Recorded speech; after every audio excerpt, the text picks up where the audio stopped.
Digestive health എന്തുകൊണ്ടാണ് നമ്മൾ digestive ഹെൽത്തിന് ഇത്രയും ഇമ്പോർട്ടൻസ് കൊടുക്കുന്നതെന്ന് വെച്ചാൽ നമ്മൾ ഒരു ചെടി വളർത്തുമ്പോൾ അതിന് കറക്റ്റായിട്ട് നമ്മൾ അതിന് വെള്ളവും വളവും മണ്ണും ഒക്കെ പ്രോപ്പറായിട്ട് കൊടുത്താലും അതിൻ്റെ വേരുകൾക്ക് ബലമില്ല എന്നുണ്ടെങ്കിൽ നമ്മൾ വിചാരിച്ചൊരു വളർച്ച അതിന് ഉണ്ടാവില്ല.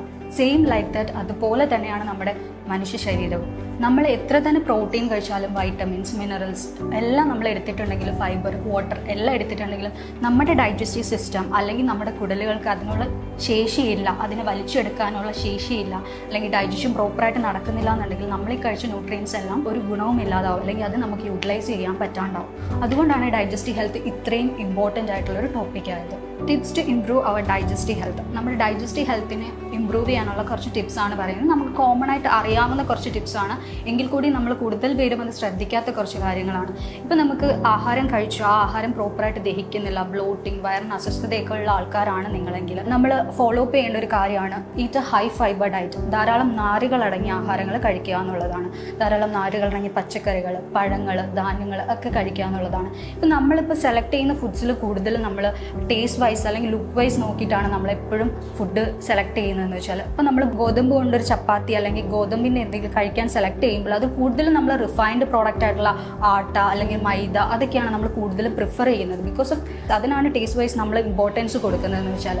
അതുപോലെ തന്നെ വെയിറ്റ് റെഡ്യൂസ് ചെയ്യുന്ന ആൾക്കാരിലും ഡയബറ്റിക് ആയിട്ടുള്ള പേഷ്യൻറ്റിലും ഏറ്റവും കൂടുതൽ കഴിക്കുന്ന ഒരു സാധനമാണ് ഓട്സ് എന്ന് പറയുന്നത്. ഇതിൽ എത്ര പേര് ഓട്സിൽ ഫൈബർ കണ്ടന്റ് നോക്കി സെലക്ട് ചെയ്യുന്നവരുണ്ട്? നമ്മളിപ്പോൾ മാർക്കറ്റിൽ അവൈലബിൾ ആയിട്ടുള്ള പല തരത്തിലുള്ള ഓട്സുകളുണ്ട്, പല ബ്രാൻഡിൻ്റെ ഓട്സുകളുണ്ട്. അതിൽ ഫ്ലേവേർഡ് ആയിട്ടുള്ളതുണ്ട്, അതിൻ്റെ ഇൻഗ്രീഡിയൻസിൽ ചേഞ്ച് വരുന്ന ഓട്സുകളുണ്ട്.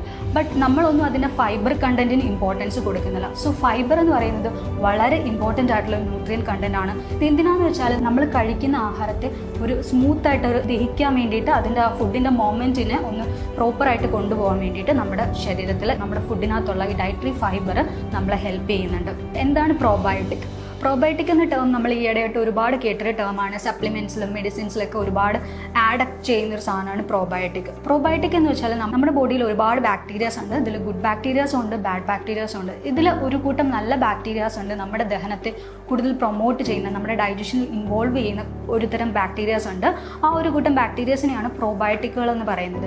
ഇവ നമുക്ക് കിട്ടുന്നത് നമ്മൾ കഴിക്കുന്ന ഫുഡിലൂടെയാണ്. ഇനി എന്തൊക്കെയാണ് പ്രോബയോട്ടിക് ഫുഡ് എന്ന് വെച്ചാൽ, നമ്മൾ കോമൺ ആയിട്ട് പറയുകയാണെങ്കിൽ യോഗേർട്ട് അല്ലെങ്കിൽ കേർഡ്, തൈര് എന്ന് പറയുന്ന ഒരു ഹൈലി പ്രോബയോട്ടിക് ഫുഡാണ്. 1 serving ഓഫ് കേർഡിൽ നമുക്ക് 10 to 100 millions ഓഫ് പ്രോബയോട്ടിക് വരെ ഉണ്ടെന്നാണ് സ്റ്റഡീസ് പ്രൂവ് ചെയ്യുന്നത്. അതുപോലെ തന്നെ അടുത്തൊരു പ്രോബയോട്ടിക് ഫുഡാണ് അച്ചാറുകൾ എന്ന് പറയുന്നത്. നമ്മൾ പാക്കറ്റ് അച്ചാറുകളല്ല, നമ്മൾ വീട്ടിലുണ്ടാക്കുന്ന എണ്ണയിൽ ഒരുപാട് ഓയിൽ കണ്ടൻറ്റ് ഇല്ലാത്ത അച്ചാറുകൾ. ഇതിലും നല്ല രീതിയിൽ പ്രോബയോട്ടിക് ഉണ്ട്.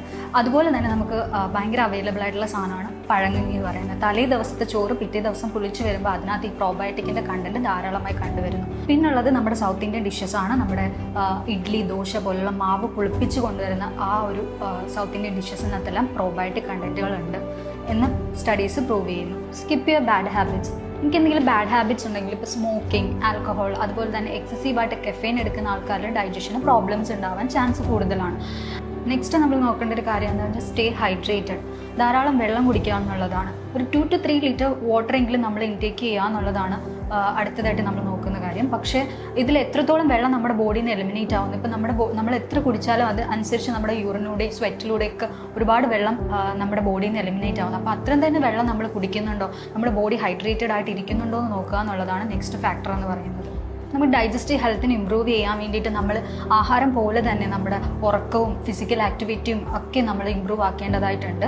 നമ്മുടെ ബോഡിയിൽ എന്താണ് ഡെഫിഷ്യൻ്റ് ആയിട്ടുള്ളതെന്ന് കണ്ടുപിടിച്ച് ഒരു ഡോക്ടറിൻ്റെയോ ഒരു ഡയറ്റീഷ്യൻ്റെയോ ഹെൽപ്പോട് കൂടി എന്താണ് നമുക്ക് കുറവ് അല്ലെങ്കിൽ എന്താണ് നമുക്ക് ഡെഫിഷ്യൻ്റ് ആയിട്ടുള്ള ന്യൂട്രിയൻ്റ് എന്ന് കണ്ടുപിടിച്ച് അതിന് നമ്മളൊരു പ്രോപ്പർ ഡയറ്റിലേക്ക് കൊണ്ടുവന്ന് ഒരു ഷോർട്ട് പീരീഡ് കൊണ്ട് അല്ലെങ്കിൽ ചെറിയൊരു ടൈം പീരീഡ് കൊണ്ട് നമുക്കത് ഫോളോ അപ്പ് ചെയ്ത് കഴിഞ്ഞാൽ ഈ പറയുന്ന പോലെയുള്ള അൾസർ, എസിഡിറ്റി, ആസിഡ് റിഫ്ലക്സ് പോലുള്ള പല പ്രശ്നങ്ങളെയും നമുക്ക് കുറച്ച് കൊണ്ടുവരാൻ സാധിക്കും. അപ്പം എപ്പോഴും ചൂസ് ചെയ്യുന്ന ഫുഡ് നമ്മൾ കറക്റ്റായിട്ട് ചൂസ് ചെയ്യുക. Eat wisely, stay healthy.